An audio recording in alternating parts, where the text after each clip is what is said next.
Irmãos, a palavra que Deus tem para nós hoje o tema é preparar o caminho do Senhor. Vamos falar juntos? Preparar o caminho do Senhor. Você que lê Bíblia, quando você ouve essa frase, preparar o caminho do Senhor, você lembra de quem? De quem? João Batista, não é? Porque a Bíblia diz que ele foi o último profeta do Antigo Testamento e que ele veio o quê? Preparar o caminho do Senhor, ou seja, preparar o caminho para a vinda de Jesus Cristo, como ele veio, né? Nasceu na sua época. E o que significa preparar o caminho do Senhor, irmãos? Quem pode preparar o caminho do Senhor? Bem, quando João Batista preparou o caminho para que o Senhor viesse com o seu reino, ele, para que isso tornasse realidade, ele teria que ter uma visão do futuro. Amém, gente? Para a gente estar preparado e preparar o caminho para a segunda vinda de Jesus, porque ele virá, pode ter certeza disso, não é? E para a gente estar preparado e preparar pessoas para esse encontro, a gente também precisa ter uma visão do futuro, amém? É muito importante isso, irmãos, a visão do futuro. João Batista tinha a visão de que Jesus viria, e ele, então por essa visão ele começa a pregar: arrependei-vos, eis que o machado está posto à raiz. E ele diz: virá o Senhor, e quando ele vier, eu batizo vocês com água, mas ele vos batizará com fogo, né? E ele vos batizará com o Espírito Santo e com fogo. E ele diz mais: olha, eu não sou digno de desatar os seus chinelos, mas ele é maior do que eu. Ou seja, ele chamava o povo ao arrependimento e apontava para o futuro, porque ele tinha uma visão do futuro. Irmãos, isso é muito importante. Aquele que tem uma visão do futuro prepara a sua vida no presente. Vou repetir: aquele que tem uma visão do futuro prepara a sua vida no presente. Ele não vive de qualquer maneira, ele prepara a sua vida no presente, porque ele tem uma visão do futuro, né? Para entender melhor, imagina uma dona de casa, imagina você, dono ou dona de casa. Você sabe que vai receber uma família, essa família é importante, e ela vai vir pela primeira vez na sua casa. Você vai recebê-la de qualquer maneira? Vai, gente. Você vai preparar, porque você tem a visão daquela família que vem, você sabe que ela virá, então você vai preparar a sua casa, não é? Vai limpar, vai varrer, vai deixar cheirosa, vai organizar as coisas para ficar no lugar, não é? Vai preparar um lanche, uma mesa, alguma coisa, para que as pessoas sentem com você e comam e tenham comunhão. Por que que a gente faz isso? Porque temos a visão do futuro, ou seja, a visão que a dona de casa tem, de que alguém importante vai vir visitar a sua casa, vai definir o que ela vai fazer no presente, vai definir a forma como ela vai lidar com o presente. Vocês estão entendendo o que eu estou falando? Amém? Por que que muitos cristãos hoje, não sei nem que palavra que eu posso usar aqui, eles não têm fome de Deus, eles não conseguem estar na presença do Senhor, eles não conseguem se alimentar do Senhor, porque a carne deles, os desejos, né, são mais fortes, e acaba eles cedendo a esses desejos, cedendo a sua carne. Por quê?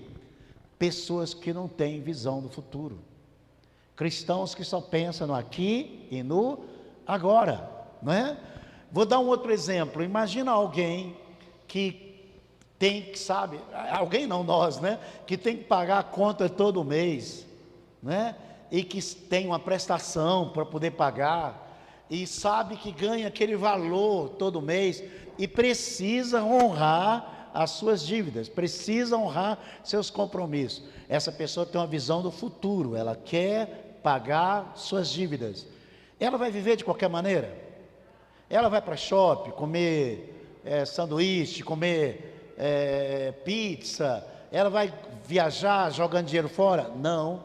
Por quê? Porque a visão que ela tem do futuro vai definir o seu modo de vida no presente. Vocês concordam, gente? Vocês concordam?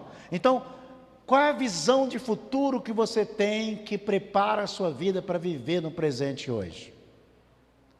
Como que você vive hoje no presente? Você tem uma visão do futuro? Você sabe as coisas que vão acontecer?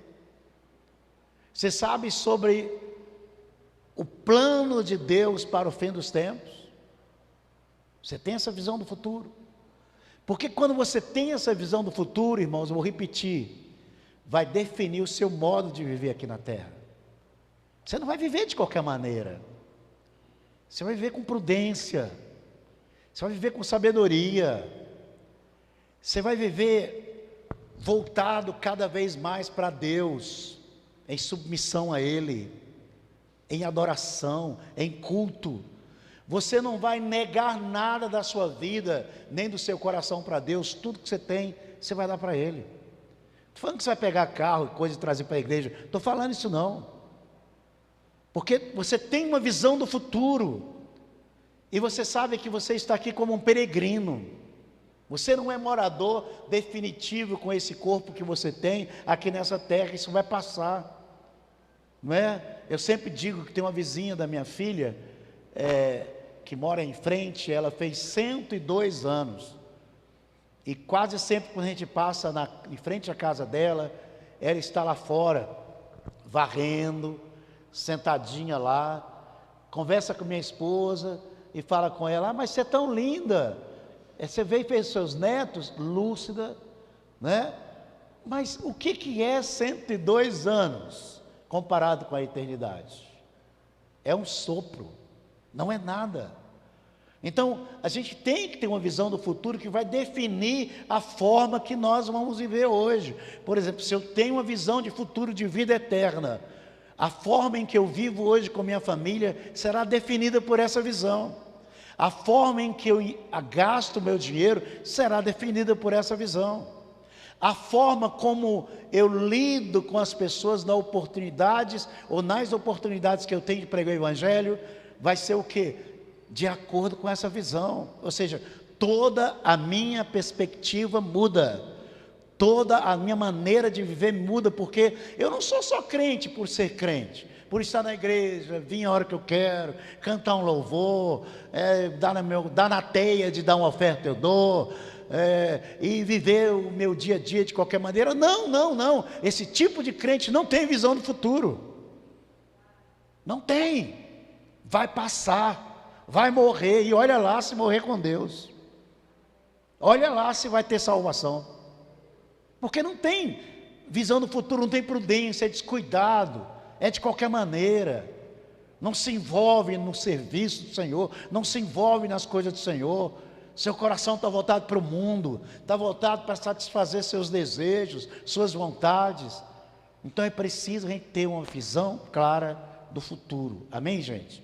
E eu quero trazer aqui, nessa noite, essa palavra.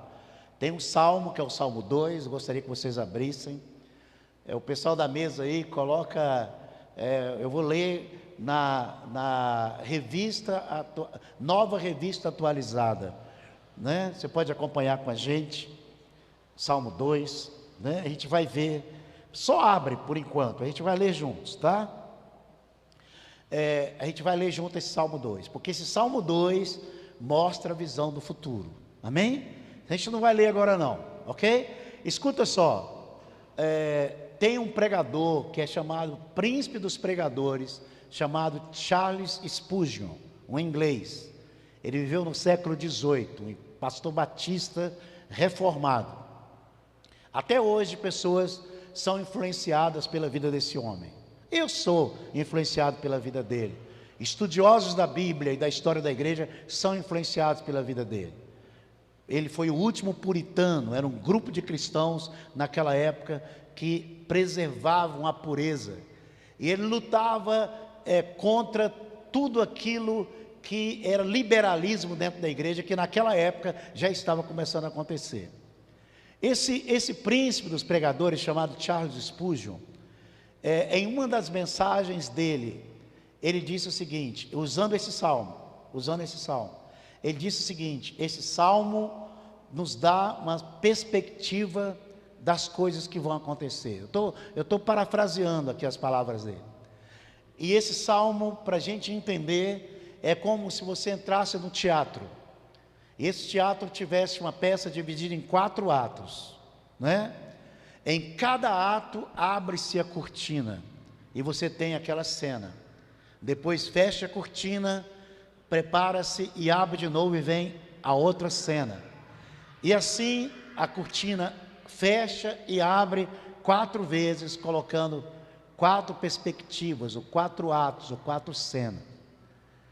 E ele então divide, é o que nós vamos fazer aqui, essas 4 cenas nos 12 versículos que tem no capítulo 2. Tem 12 versículos no Salmo, capítulo 2. Os 3 primeiros versículos, né? A cena que ele fala a cena é a fúria das nações. Ele abre a cortina e esse salmo mostra a fúria das nações. Os versículos seguintes, isso é o versículo 1, 2 e 3, versículos 4, 5 e 6, abre novamente as cortinas e o tema da segunda cena é a resposta do Pai. Qual resposta que Deus vai dar para a fúria das nações? Aí fecha a cortina, abre novamente a cortina, e aí vem outra cena que é a resposta do Filho. Que resposta Jesus vai dar para a fúria das nações? Fecha a cortina e vem o último ato, que é o quê? A resposta de Davi, porque esse salmo é um salmo de Davi.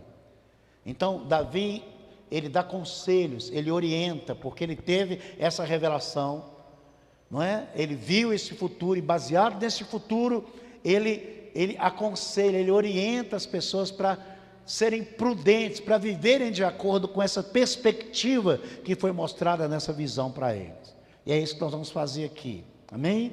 Então você que tem a sua Bíblia aberta, a gente vai ler os 3 primeiros versículos, Salmo 2, versículos 1, 2 e 3, diz assim: por que se enfurecem as nações? E os povos imaginam coisas vãs? Os reis da terra se levantam, e as autoridades, sejam juízes, políticos, autoridades, conspiram contra o Senhor, ou seja, contra Deus, e contra o seu ungido, que é Jesus Cristo, dizendo: vamos romper os seus laços e sacudir de nós as suas algemas. Amém, gente? Escuta só, a primeira cena que nós vemos aqui são as nações se levantando contra Deus, contra Jesus Cristo, contra a igreja. As nações sacudindo de entre elas os que ela chama de jugo. Que jugo é esse? É a cultura judaica cristã, a cultura bíblica que nós preservamos, a cultura bíblica que nós cremos. Essas nações, elas vão sacudir essa cultura. O que é essa cultura? Nós não somos a favor de aborto, eles não suportam isso, estão legalizando as leis de aborto.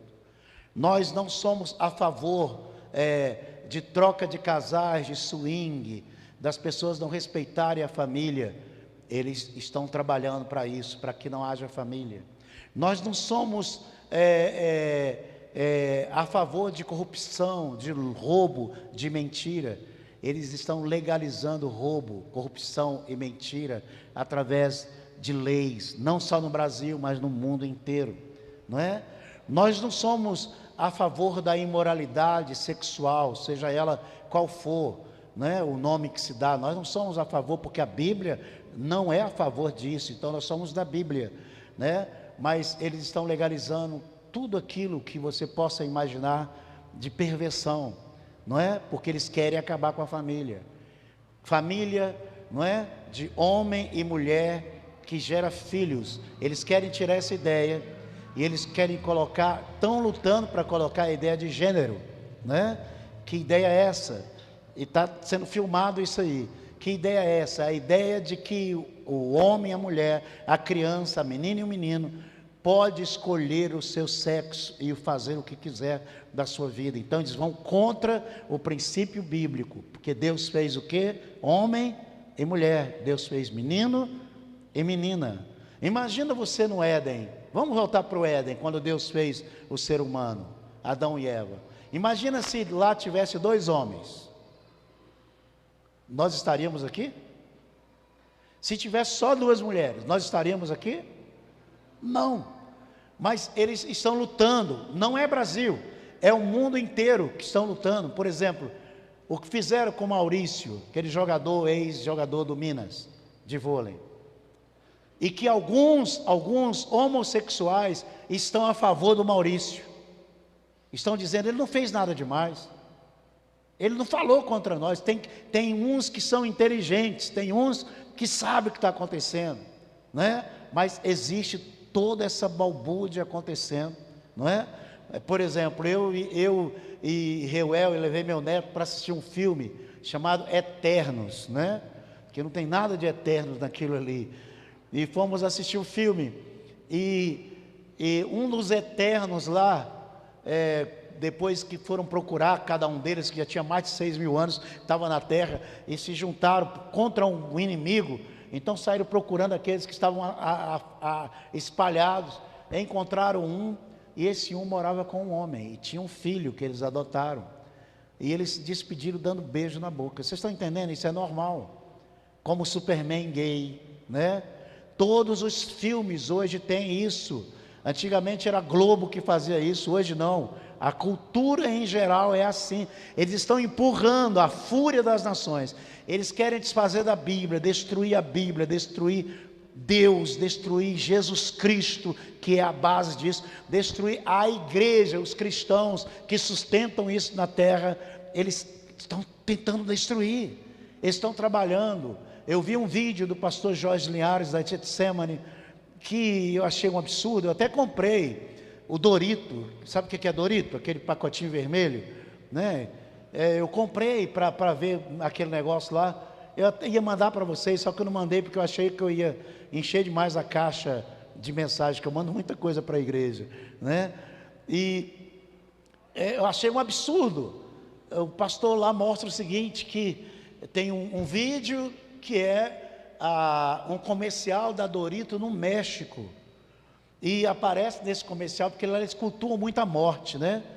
Eles cultuam a morte. Aparece nesse comercial uma velhinha com cara de mexicana, com outros mexicanos, e essa velhinha faz lá uma magia e traz o velho dela que morreu do paraíso. Primeiro já é contato com mortos, a Bíblia proíbe, né?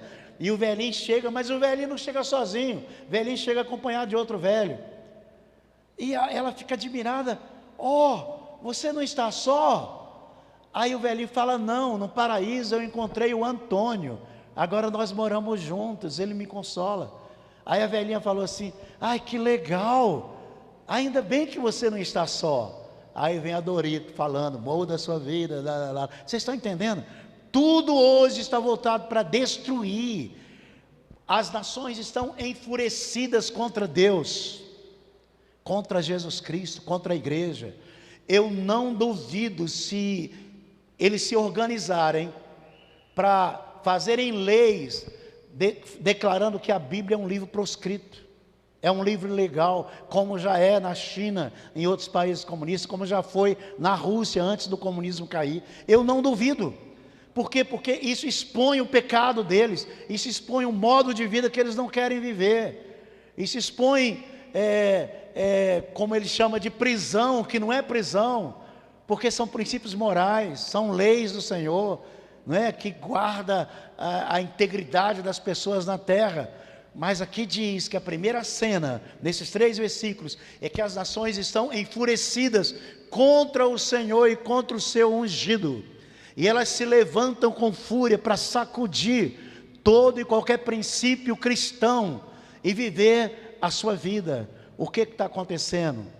Talvez você possa pensar assim, mas isso já é verdade, pastor, isso já está acontecendo. Eu quero deixar para vocês, pensem nisso.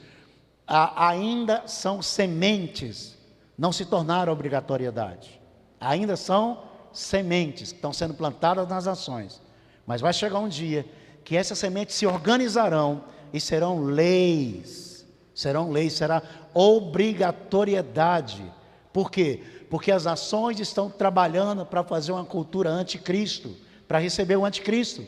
Quando o anticristo chegar, a cultura já é essa, não é? As pessoas aceitam esse tipo de vida, sem Deus, sem leis, sem mandamentos, sem a palavra de Deus, sem moral, sem princípios, não é? Cheio de corrupção, de mentira, de imoralidade sexual, de uma série de coisas que Deus proíbe em sua palavra. Ainda não está acontecendo isso como leis. Em alguns países sim, como aborto, não é? Mas ainda não é obrigatório no mundo inteiro, mas isso vai acontecer. As nações estão se organizando. Então, qual é a perspectiva do futuro que a gente tem nesse primeiro ato, nessa primeira cena? O mundo não vai melhorar. O mundo vai de mal a pior. Os ímpios se levantarão cada vez mais. A igreja será perseguida. A Bíblia corre o risco de ser proibida em qualquer tempo desse aí. As leis e os congressos e todos aqueles que estão trabalhando no mundo inteiro, inclusive a ONU, Organização das Nações Unidas, trabalham para sacudir Deus, para tirar Deus, para destruir a deidade, o ungido, tirar Cristo, tirar os valores cristãos, tirar a igreja. Então não se iludam, né? O mundo vai de mal a pior. Amém, gente? Essa é a perspectiva. O mundo vai de mal a pior. Não se iludam, né? Tenha cuidado da sua vida, tenha cuidado dos seus pensamentos, cuida da sua casa, cuida da sua família, cuida do seu coração, né? Porque você precisa não se submeter a esse jugo da escravidão que está aumentando e que vai dominar toda a terra até o final dos tempos. Amém? Então vamos fechar essa cortina e abrir a outra cortina. Vamos para o segundo ato. Amém? Qual é o segundo ato, irmãos? Está nos versículos 4, 5 e 6. Qual é a cena? A segunda cena é a resposta do Pai, ou seja, o Pai dá uma resposta para essas coisas que estão acontecendo nas nações. Vamos ler então os versículos 4, 5 e 6. Aquele que habita nos céus dá risada, o Senhor zomba deles. Na sua ira, a seu tempo, lhes falará, e no seu furor os deixará apavorados, dizendo: eu constituí o meu rei sobre o meu santo monte. Amém? Então, diante dessa fúria das nações, dessa organização, como que Deus está? Com medo? Como que Deus está? Tremendo? Não. Deus está no controle de todas as coisas. A primeira cena que você tem que ver, a segunda cena agora, é você olhar para o céu e ver que Deus é soberano sobre todas as coisas. Nada escapa do seu domínio, nada escapa do seu poder. Inclusive os ímpios e ateus que hoje lutam contra Deus e contra o seu ungido e contra a igreja, para levantarem de manhã, é Deus que lhes dá o fôlego de vida. É Deus que os coloca de pé. É Deus que os sustentam, mesmo eles sendo inimigos de Deus. Então a segunda visão, a segunda perspectiva que nós temos que ter é: Deus está no controle de todas as coisas. Deus é soberano, nada escapa do seu domínio. Essas coisas estão acontecendo porque no tempo dele ele vai intervir. Nós lemos aqui, no seu tempo ele vai intervir. Ainda não é tempo de intervir. É tempo dessas coisas acontecerem, porque tem que vir o anticristo, não é? As nações têm que se levantarem contra Deus, têm que se levantarem contra Jesus, as nações têm que se levantarem contra Israel, porque a cultura que nós temos, bíblica, é uma cultura judaica cristã, veio de lá, né? Os profetas são judeus, eram judeus, aliás, são judeus, Jesus é judeu, né? A Bíblia foi escrita dentro desse contexto judaico, e agora é um judaico cristão, então eles também são contra, vão lutar. Então tudo isso está acontecendo porque Deus está permitindo, mas fiquem tranquilos, porque vocês que servem a Deus, nós que servimos a Deus, a soberania de Deus está sobre nós, Ele cuida de cada um de nós, no meio de toda essa confusão, amém? Porque no meio das trevas, Deus nasce a sua luz, aleluia, Deus nasce a sua luz, Deus cuida de nós, amém, gente? Então, o que aqui diz que Deus ri, Deus está sentado, e Ele ri, eu não sei qual é a gargalhada de Deus, eu fico imaginando assim, bobão, eu não sei se Deus fala bobão, não sei se é coisa minha, né? Não sei qual palavra que ele vai usar. Fosse eu, falava aos otários, né? Aos imbecis. Olha, mas talvez Deus, Ele, olha os cegos, porque Ele ama, amém? Ele tem misericórdia, Ele zomba, Ele ri zombando dessas nações, desses reis, do STF, dos juízes da terra, dos presidentes, das autoridades, como nós vimos aqui no Brasil, senadores, desculpa a expressão, cagados, cheios de denúncias, julgando outras pessoas. Você fica assim, mas como que isso acontece? Tudo isso Deus está vendo. A gente fica indignado, mas Ele também fica, Ele dá gargalhada. Olha eles, tadinho, nem sabe o que vai acontecer com eles se eles se converterem. Nem sabe o que vai acontecer com eles se eles não entregarem a vida deles para o meu filho. Então, imagina Deus soberano, rindo de toda essa situação, porque Ele está cuidando de tudo isso, né? Segunda coisa que nós vemos dentro dessa segunda cena, é que Deus constituiu para Ele o seu rei, e o lugar onde o seu rei vai governar. Diz assim, eu escolhi o meu rei, e Sião, o lugar onde ele vai governar. O que significa isso?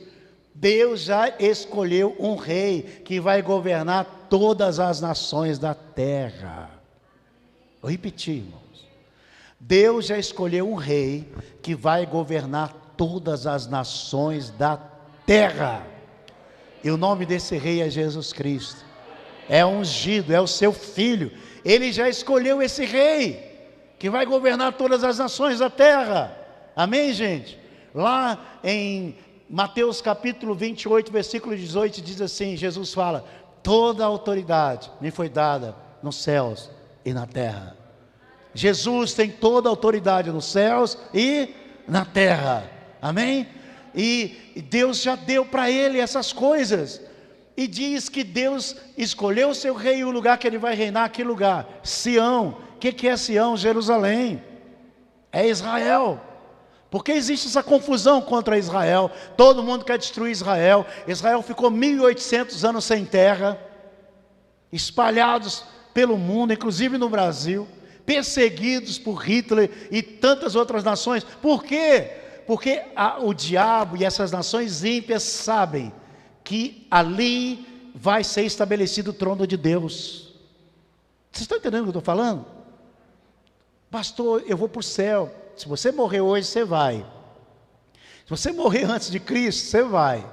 Mas você não vai morar no céu. Você vai ficar lá esperando a sua ressurreição. E quando você ressuscitar, diz que você vai reinar com Cristo na terra, 1000 anos aqui na terra. Então você não vai para lá, você vai ficar um tempo, mas vai voltar, amém? Por quê? Porque o trono de Deus será estabelecido em Jerusalém. Só um versículo para você ver, Jeremias capítulo 13, só um versículo aqui. Quem está entendendo aí, diga amém. Capítulo 3, aliás.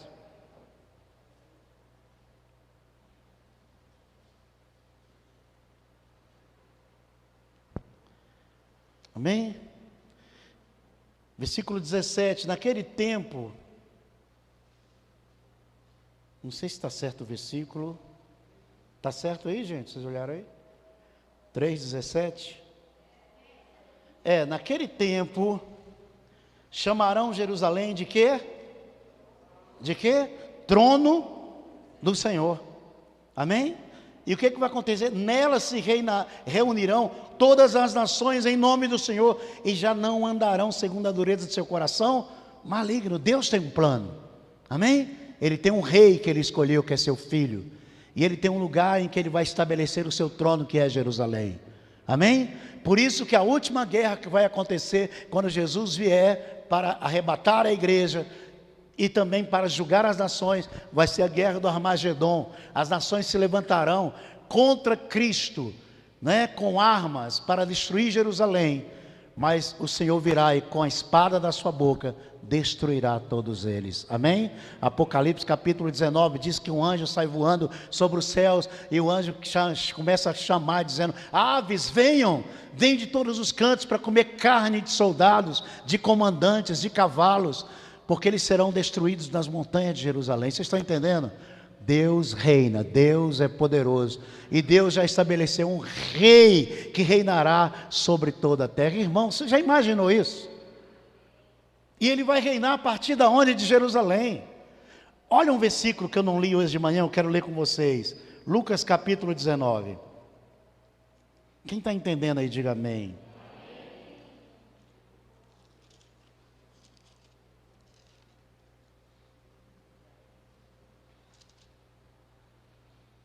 Glória a Deus.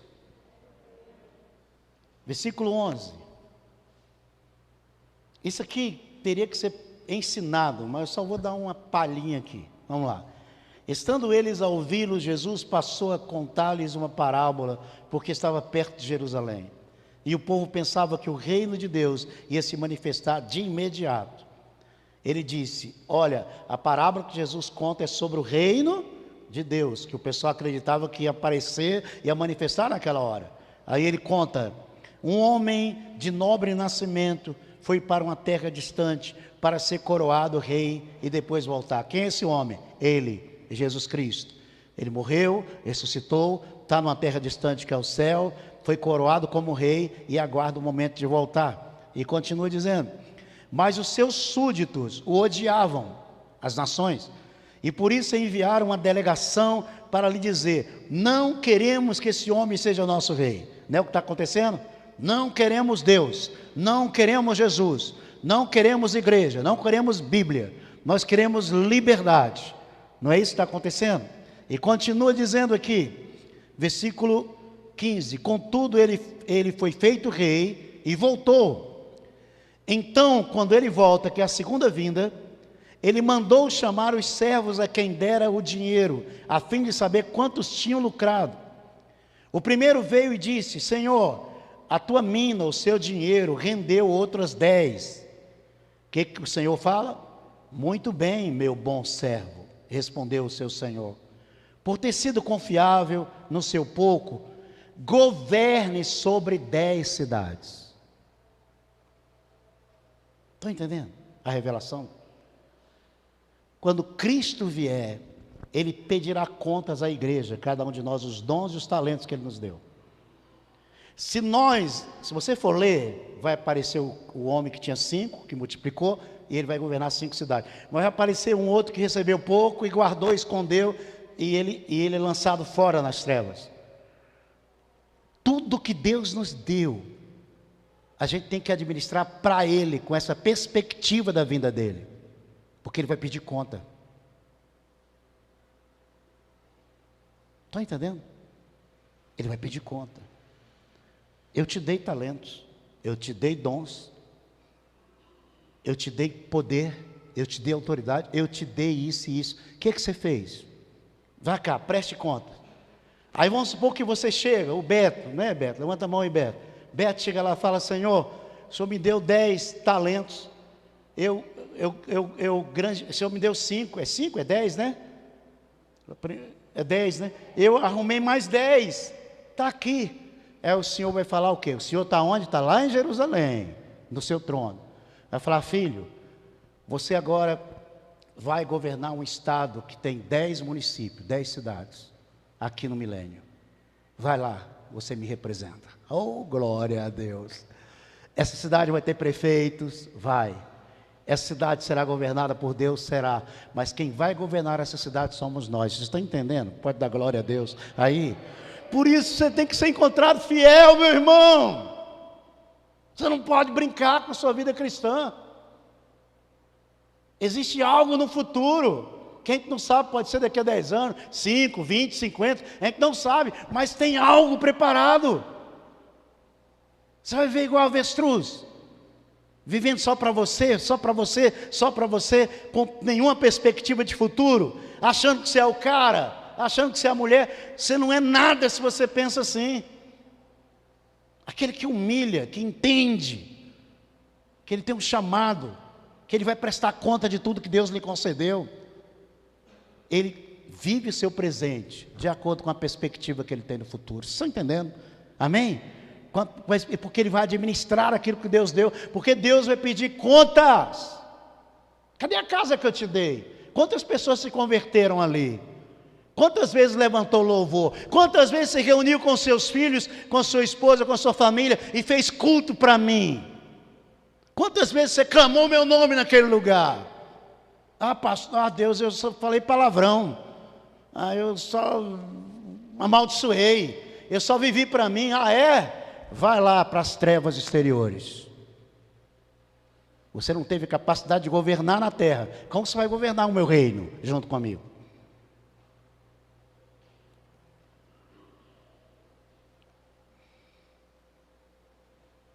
Diga comigo: vida cristã é muito séria. Tem muita responsabilidade. Diga: tudo que Deus me deu, Ele vai cobrar, Ele vai pedir conta no dia que Ele vier. Se eu for fiel e usar tudo para a glória dEle, para o Evangelho, para a pregação do Evangelho, então Ele me dará recompensa, e Ele me dará cidades, para que eu governe para Ele, durante 1000 anos. Talvez você ouviu isso pela primeira vez, que acho que é a primeira vez que eu li esse versículo aqui também. Vamos aplaudir Jesus?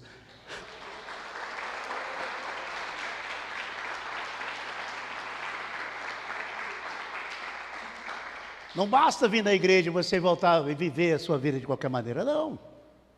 Você é um missionário lá na sua casa, você é um missionário no seu trabalho, você é um missionário na sua profissão. Vocês estão entendendo, irmãos? Então, essa é a segunda cena. Aí tem a terceira cena. A terceira cena é o quê? É o filho ri. O filho ri não. O filho dá uma resposta também para as nações. E a gente está concluindo aqui, né? Terceira cena, versículos 7, 8 e 9. Vamos lá? Diz assim: o rei é o pai: proclamarei o decreto do Senhor. Ele me disse: você é o quê? Meu filho, hoje eu gerei você. Peça e eu lhe darei o quê? As nações por herança, e as extremidades da terra por sua possessão. Com uma vara de ferro você as quebrará e as despedaçará como um vaso de oleiro. Você vai ver essa expressão aqui no milênio, que o Senhor tem a vara de ferro, né? E vai governar com vara de ferro. Você vai ver essa expressão. Então, o que nós vemos aqui na terceira cena? Quando você olha para o filho, você olha o filho o quê? Orando. Jesus ora até hoje. Nós temos um Deus que ora. Dá glória a Deus por isso. Se nós podemos orar é porque Ele ora. E as orações que devemos orar são as orações que Ele ora. Amém? A Bíblia diz em Hebreus 4 que Ele é o quê? O sumo sacerdote da nossa intercessão, da nossa confissão. Ele intercede por nós. Amém? E qual é uma das orações aqui do filho, diante de tudo isso? Ele ora ao Pai dizendo: Pai, me dá as nações por herança. Eu quero reinar sobre todas as nações. Me dá as extremidades da terra. Não fique um cantinho na terra sem o meu governo. Ele ora, ele está pedindo as nações. Ou seja, essas nações que são ímpias hoje, Deus vai entregar nas mãos do Filho. E o Filho vai governar sobre essas nações. Um governo de justiça. Nesse período ele vai restaurar a natureza, a água, os animais. Romanos capítulo 8 diz que a criatura geme, esperando a manifestação dos filhos de Deus, para que eles tenham redenção. Ou seja, que manifestação é essa? É nesse período, não é? Onde os animais vão comer palha, não vão fazer mal em coisa alguma, onde o anticristo e a besta já serão lançadas, já foram lançadas no Geeno, no lago de fogo, onde Satanás foi preso durante 1000 anos. As pessoas com 100 anos serão consideradas crianças, casarão, terão filhos, aumentarão, haverá uma tecnologia incrível que não fará mal para ninguém, não é? E nós governando essas pessoas. Imagina o Beto governando 10 cidades, oh Jesus, e chega o dia em que Beto vai levar todos os moradores dessa cidade para a fonte das águas vivas, que é Jesus. E ele vai chegar, porque diz que as nações irão a Jerusalém, ele vai chegar com aquele povo todo, e vai chegar e falar assim: esse é Jesus, porque eles nasceram ali, então eles não conhecem, esse é Jesus, o Rei, eu sirvo a Ele. Vocês podem entregar seu coração para Ele, vocês podem adorá-lo, bebe da fonte da água viva que é Ele. Ô irmão, ser crente é mais do que estar aqui batendo palma, é mais do que você vir com preguiça para a igreja, é muito mais, é uma delícia, é uma responsabilidade, é uma alegria. Nós vamos passar pelas tribulações, como foi cantado aqui, pelas provas, nós vamos passar, nós vamos vencer, porque Deus tem planos para a sua igreja, para a sua noiva, para nós que somos a igreja de Jesus Cristo. Alegra, irmãos, com isso, amém? Então, essa é a terceira, agora a última cena, fecha essa terceira. Primeira, quem lembra qual foi a primeira? As nações, a fúria das nações. Segunda é o quê? A resposta do Pai, Deus. A terceira é o quê? A resposta do Filho, orando, pedindo, né? E a quarta e última é qual? É a resposta de Davi, é o conselho de Davi. Qual é o conselho que ele dá? Vamos ler os últimos versículos aí, que são os versículos, amém, irmãos? 10, 11, 12, vamos ler? Vamos lá? Diz assim: agora pois, ó reis, isso é Davi falando, dando conselho, sejam prudentes, deixem-se advertir, aceita a advertência, juízes da terra. Que é isso, STF? Que é isso, juízes? Que tem a caneta, que tem o poder de julgar. Sejam prudentes. E ele continua dizendo: sirvam ao Senhor com temor, prestem culto a Deus, e alegrem-se nele com temor. Beijem o Filho. A palavra beijar o Filho é adorar. Beijem o Filho, beijem Jesus. Não é beijar a mãe, não, é beijar o Filho. Beijo, que eu já vi em carro assim, beija a mãe, né? É as nações se levantando contra o Filho. Beije o Filho, para que não se irrite e não pereçam no caminho, porque em breve se acenderá a sua ira. Mas bem-aventurados todos os que nele se refugiam. Amém? Então eu concluo essa palavra, irmãos, e minha oração é que você, cristão, que está me ouvindo, e você que está aqui, tenha uma perspectiva de tudo que vai acontecer, e prepare a sua vida para encontrar com o Senhor Jesus Cristo, amém? Viva com prudência, molde a sua vida no presente, baseado no que vai acontecer no futuro. Peça a Deus para te ajudar, viva com Deus, serve a Deus, cultua a Deus, dê sua vida para Ele. Não é esse o conselho que Davi dá? Seja prudente, Seja sábio nas suas decisões. E tudo que você for fazer, pergunta: isso é para a glória de Deus? Isso aqui exalta a Deus? Isso aqui leva pessoas para o reino de Deus? Isso aqui evangeliza, traz o evangelho de Jesus? Se não, não faz. Amém? Por quê? Porque tudo que Deus te deu e Ele me deu, Ele vai cobrar um dia. Amém? Vamos concluir? Fica em pé, por favor. Quem pode dar um glória a Deus aí? Quem compreendeu, gente? De coração? Vamos terminar a parábola que eu comecei a ler em Lucas? Vamos lá? Capítulo 19, versículo 18. O segundo que recebeu talentos, veio e disse: Senhor, a tua mina rendeu 5 vezes mais. O Senhor respondeu: também você encarregue-se de 5 cidades. Esse é o seu galardão. Então veio outro servo, que é muitos crentes, irmão. Tem muitos crentes assim: Senhor, aqui está o teu talento, tua mina, o que o Senhor me deu. Eu a conservei, sabe? Eu nem gastei para mim. Guardei ela num pedaço de pano ou enterrei na terra. Tive medo porque tu és um homem severo. O Senhor tira o que não, aonde não puseste, colhes o que não semeaste. Então o Senhor Jesus vai responder para essa pessoa: eu o julgarei pelas suas próprias palavras. Servo mau. Você sabia que sou homem severo, que tiro o que não pus e colho o que não semeei? Então por que não confiou o meu dinheiro ao banco? Assim, quando eu voltasse, o receberia com juros. E disse aos que estavam ali: tomem dele a sua mina e deem-na ao que tem 10. Senhor, disseram ele, já tem 10. Ele respondeu: eu lhe digo que a quem tem mais será dado, mas a quem não tem, até o que tem lhe será tirado. E aqueles inimigos meus, as nações, que não queriam que eu reinasse sobre eles, tragam-nos aqui e matem-nos na minha frente. Aí já é a ira de Deus, já é a ira do Cordeiro, no Armagedon, quando ele voltar. Aí não tem mais arrependimento, nem para o servo infiel, e nem para as nações ímpias que se levantaram contra ele, para sacudir seus mandamentos, para sacudir seus princípios.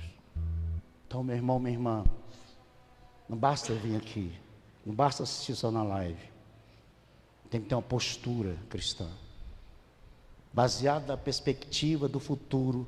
Molda a sua vida aqui agora, sua maneira de pensar, de agir, de lidar com o seu dinheiro, de lidar com os bens que Deus te deu, de lidar com a sua saúde, de lidar com a sua família, de lidar com a igreja, que é o corpo de Cristo na terra. Molde a sua vida no presente, baseado nessa perspectiva do futuro. Amém? Amém mesmo? Quem entendeu? Hoje de manhã veio uma pessoa, mandou para mim: pastor, como eu fui abençoado com aquela palavra. Porque essa palavra para pregar é difícil. É difícil. Porque nem todos são espirituais. Por nem todos serem espirituais, nem todos vão entender. Estão entendendo o que eu estou falando? Então é complicado. Eu não estou dando água com açúcar, eu estou trazendo a realidade. Então é difícil para mim pregar uma palavra dela.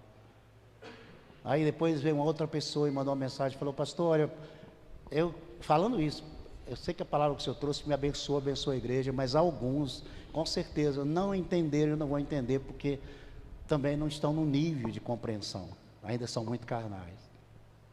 Mas eu quero declarar aqui para vocês que estão aqui: vocês não são carnais, vocês são espirituais, vocês são uma bênção.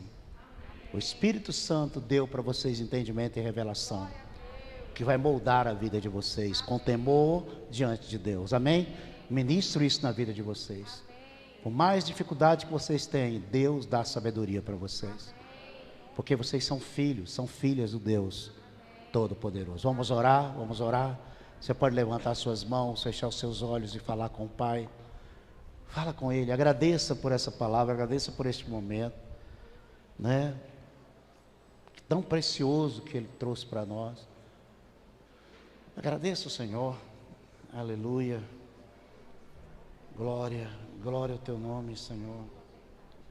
Tu és santo, Tu és santo, o Senhor tem a história nas suas mãos, nada escapa do seu controle, o Senhor tem um domínio de todas as coisas, as nações não estão soltas, as autoridades não estão soltas, os demônios não estão soltos, os juízes não estão soltos, as organizações que regulam certas coisas nas nações não estão soltas, os presidentes, os governadores, os prefeitos, os ministros, os senadores, os deputados de âmbito estadual e federal, os vereadores, ninguém está solto.